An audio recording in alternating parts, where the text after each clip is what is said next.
샬롬, 오늘도 하나님 말씀 앞에 나오신 여러분 환영합니다. 우리 함께 기도하겠습니다. 하나님, 오늘도 우리에게 귀한 말씀 주시니 감사합니다. 이 말씀을 통해서 오늘도 하나님의 자녀답게 살아갈 수 있는 힘과 용기와 지혜와 기쁨을 허락하여 주옵소서. 이 말씀이 우리 마음판에 새겨지고 깨달아지는 은혜 허락하여 주옵소서. 주님, 우리는 너무나 연약합니다. 이 세상이 주는 힘으로 살아갈 수 없습니다. 하나님이 인도하여 주옵소서. 예수님의 이름으로 기도했습니다. 아멘. 오늘 함께 살펴볼 말씀 출애굽기 31장 12절에서 18절까지 함께 살펴보도록 하겠습니다. 성막에 관한 내용이 이제 맞춰졌습니다. 여러분, 하나님께서 성막을 주신 궁극적인 이유는 무엇입니까?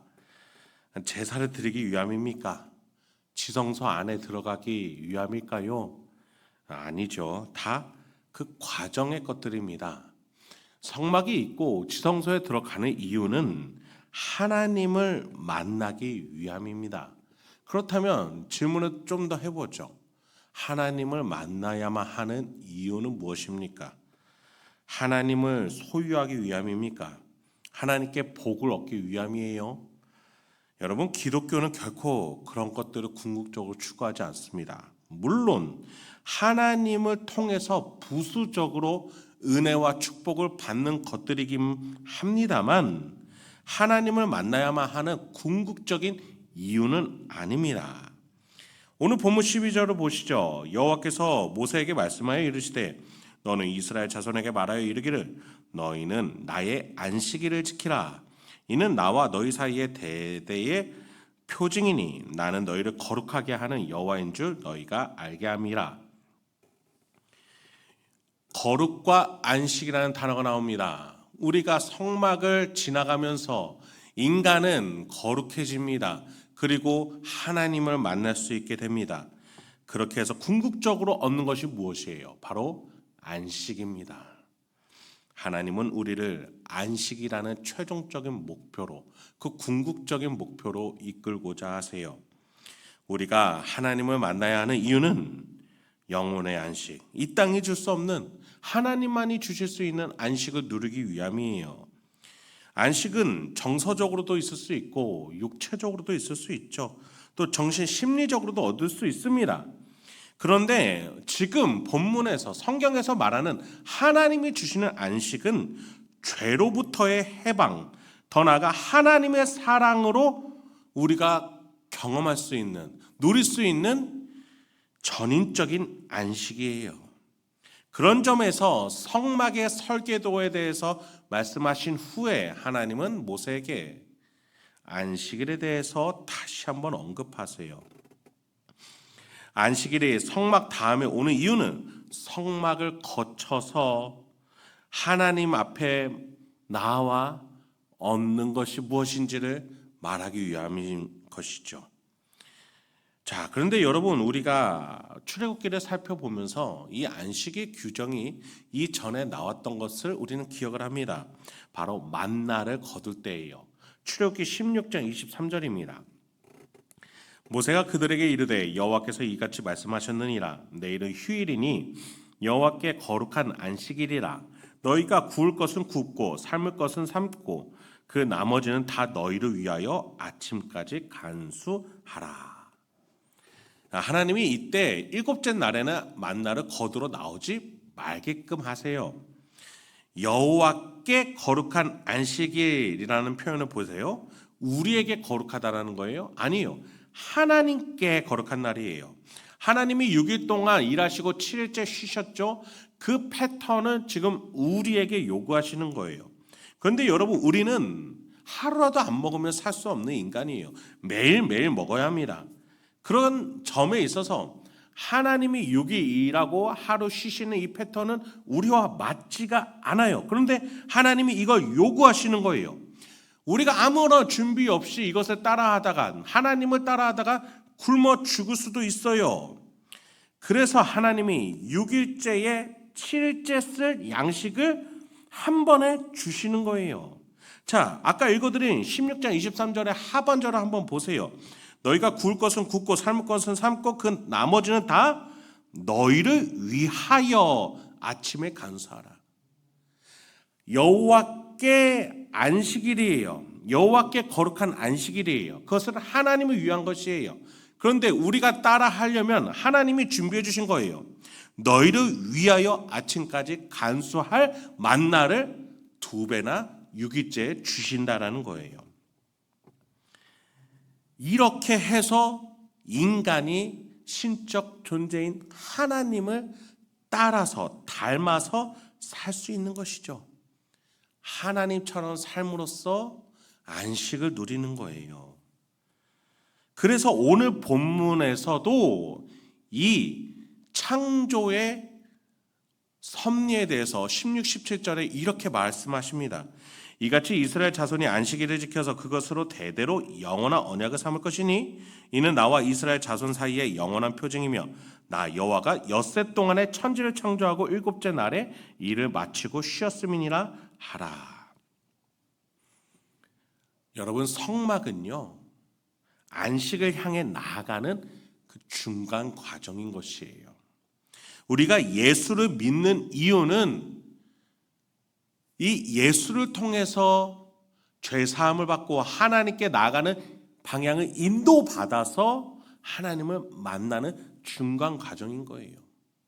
그런 의미에서 기독교는 결코 예수님께만 집중하지 않아요. 십자가에만 집중하지 않아요. 바로 궁극지점이 하나님과의 연합, 하나님을 만나고 하나님의 자녀가 되어서 함께 누리는 그 궁극적인 목표가 있기 때문이죠. 그렇습니다.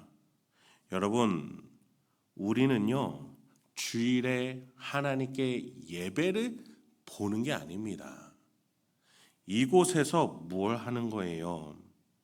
하나님이 하신 일, 예수님이 하신 일, 성령님이 그래서 지금 내 안에 하시는 일들을 우리가 주목하고 다시 집중하고 다시금 깨달아 하나님이 주시는 안식을 기억하는 것이지요.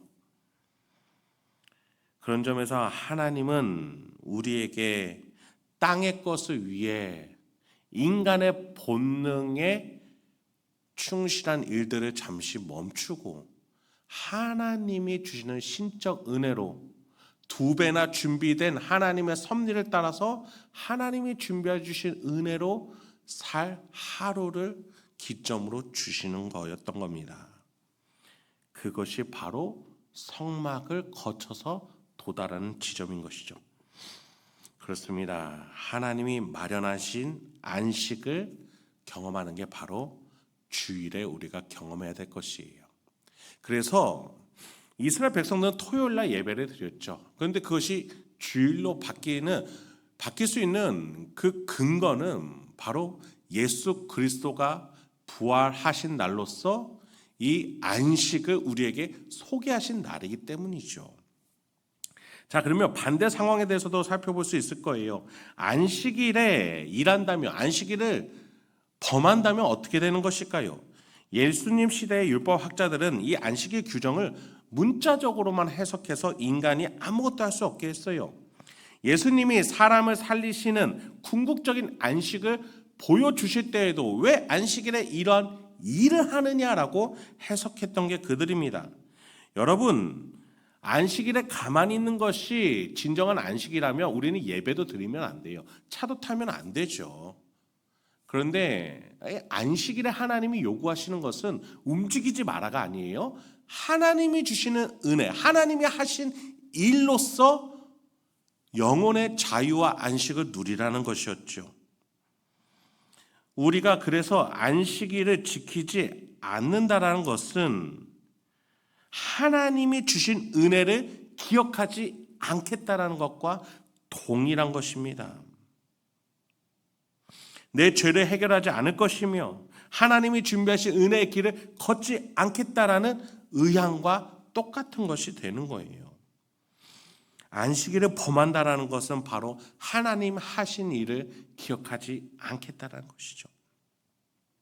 스스로 땅의 것으로 살아가다 점점 죽어가는 인생을 살겠다라는 의지이기도 합니다. 그런 점에서 하나님께서는 안식일을 지키지 않는 자들 향해 이렇게 단호하게 경고하세요. 14절부터입니다. 너희는 안식일을 지킬지니 이는 너희에게 거룩한 날이 됨이니라. 그 날을 더럽히는 자는 모두 죽일지며 그 날에 일하는 자는 모두 그 백성 중에서 그 생명이 끊어지리라. 엿새 동안은 일할 것이나 일곱째 날은 큰 안식일이니 여호와께 거룩한 것이라. 안식일에 일하는 자는 누구든지 반드시 죽일지니라. 여호와께서 시내산 위에서 모세에게 이르시기를 마치신 때에 증거판 둘을 모세에게 주시니 이는 돌판이요 하나님이 친히 쓰신 것이라. 굉장히 급진적인 규정이라고도 볼 수 있을 거예요. 안식일을 지키지 않았을 때 사형이라고 말씀하시니 말이죠. 특히 마지막 절에 안식일에 일하는 자라고 특정하세요. 하나님이 지금 안식일을 범하는 건 뭘로 보시는 거예요? 일함으로써 이 땅에 죄인이 된 아담이 죄를 지은 후에 땀 흘려 먹을 것을 추구하고자 하는 그 죄의 습성을 따라가는 걸 멈추라고 하셨기 때문이에요. 이 일곱째만큼은 하나님이 쉬셨으니 너희도 하나님을 따라 하나님을 닮은 자로서 신적 존재가 될 자로서 쉬라는 거예요. 하나님과 함께 살자는 것이죠.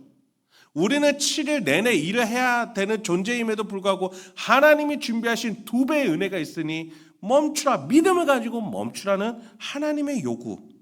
그것을 거절한다는 것은 내 힘으로 내가 알아서 살겠다라는 하나님을 향한 거절과 똑같은 것이기 때문입니다. 특히 이스라엘 공동체가 이제 나라로서 규모를 형성하는 과정이에요. 안식의 규정과 문화를 만들어가는 데 있어서 방해하는 자가 있다면 하나님이 단호하게 사형으로 가장 중요한 안식을 향해 나아가는 이 길을 방해하는 자에게 단호한 치리할 것을 말씀하셨던 겁니다. 이제 말씀을 마치도록 하겠습니다. 여러분, 하나님은 우리에게 과도한 것을 요구하시는 분도, 규례를 엄격히 할 것도 요구하시는 분이 아니에요. 용서와 사랑과 용납으로 언제든지 두 팔을 벌려 우리를 안아주시는 아버지십니다. 그리고 하나님이 이렇게 말씀하시는 거예요. 나와 함께 안식으로 가자고. 죄의 습성을 끊어내고 하나님과 같이 하나님을 닮은 자녀가 되자고 말이죠. 그러려면 우리가 하나님을 닮아가야 합니다. 하나님, 나는 이 땅을 그대로 살아가면서 하나님과 같이 살 수 없나요? 여러분, 이러한 모순적인 태도로 우리는 안식을 누릴 수 없음을 기억해야겠습니다. 오늘도 또 내일 다가오는 주일을 준비하면서 우리가 어떠한 마음으로 하나님께 예배드릴 마음으로 준비하고 있는지 돌아볼 수 있는 오늘이 되길 주님의 이름으로 축원드립니다. 함께 기도하겠습니다. 하나님, 오늘도 우리에게 귀한 말씀 주시니 감사합니다. 하나님을 닮아 하나님이 주시는 안식으로 살아가는 오늘이 되길 소망합니다. 주여, 내 안에 아직 땅에 죄의 습성이 남아 내가 불안해하고 초조해하며 혼미할 때마다 하나님이 나를 위해서 준비해 주신 그 은혜로 나아가는 길, 하나님께 나아가는 안식의 길이 마련되어 있음을 기억하며 하나님 앞에서 쉬며 안식하며 은혜를 누리며 하나님이 하신 일을 확신하며 나아갈 수 있는 우리 성도님들과 제가 될 수 있도록 주여 인도하여 주시옵소서. 예수님의 이름으로 기도했습니다. 아멘.